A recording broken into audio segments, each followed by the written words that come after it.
पश्चिम बंगाल के 24 परगना जिले में ईडी की टीम पर हमला हुआ है। ईडी के अधिकारियों और उनके वाहनों पर हमला उस वक्त हुआ जब वे राज्यों में करोड़ों के राशन घोटाले के सिलसिले में छापेमारी के लिए गए थे। ये छापेमारी तृणमूल कांग्रेस के एक नेता के घर पर होनी थी और उसके बाद इस हमले में ईडी के अधिकारी घायल भी हो गए हैं। ईडी ने बयान जारी कर कहा है कि उसके 3 अधिकारी इन हमलों की वजह से घायल हुए हैं, उनको चोट लगी है, उन्हें अस्पताल में भर्ती कराया गया है। 800 से 1000 की भीड़ ने अचानक इस टीम पर हमला किया। मोबाइल, पर्स और तमाम सामान भी लूट ले गए। एक बड़ा सवाल यह है कि जिस तरीके से जांच एजेंसी ईडी को लेकर राजनीतिक बयानबाजी हो रही है, कहीं वो इस तरह के हमले की वजह तो नहीं बनी है।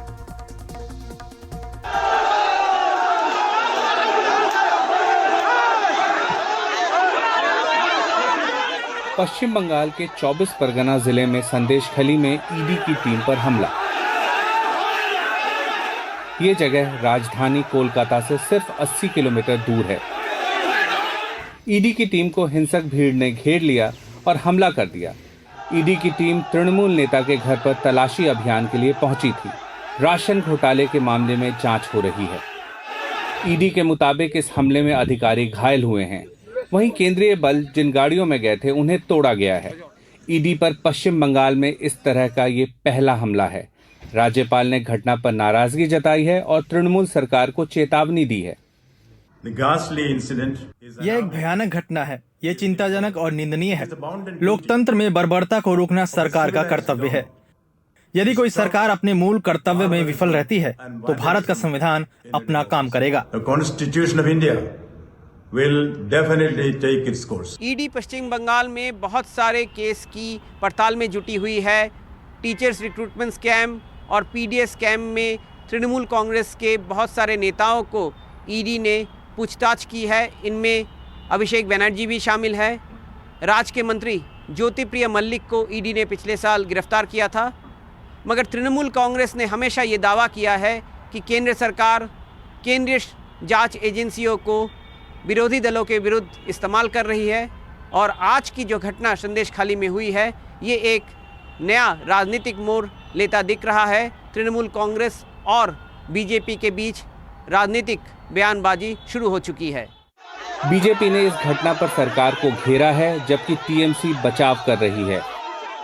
आज पश्चिम बंगाल के लिए ब्लैक डे है। शाहजहां का जो बाहिनी है, गुंडा बाहिनी है, वो लोग पूरा अटैक किया पूरा ईडी सीबीआई अधिकारी के ऊपर। दुख का बात है, ये जवाब 2024 में पश्चिम बंगाल का जनता ने देंगे। टीएमसी किसी भी तरह की हिंसा का समर्थन नहीं करती है। गांव वालों का कहना है कि उन्हें केंद्रीय बलों ने उत्तेजित किया था। वहीं तृणमूल पर हमला करने में कांग्रेस भी पीछे नहीं है। इसमें ये जगजाहिर होते हैं कि बंगाल में कानून और व्यवस्था की हाल कितना बुरा होते जा रहे हैं। आज जख्मी हुए हैं, कल ईडी वाले अगर खत्म हो जाए, खून हो जाए, तो हमें मुझ जैसे लोगों के लिए ये अचरज की बात नहीं होगी। बीजेपी की नजर लोकसभा चुनाव में बंगाल में ज्यादा से ज्यादा सीटें जीतने पर है।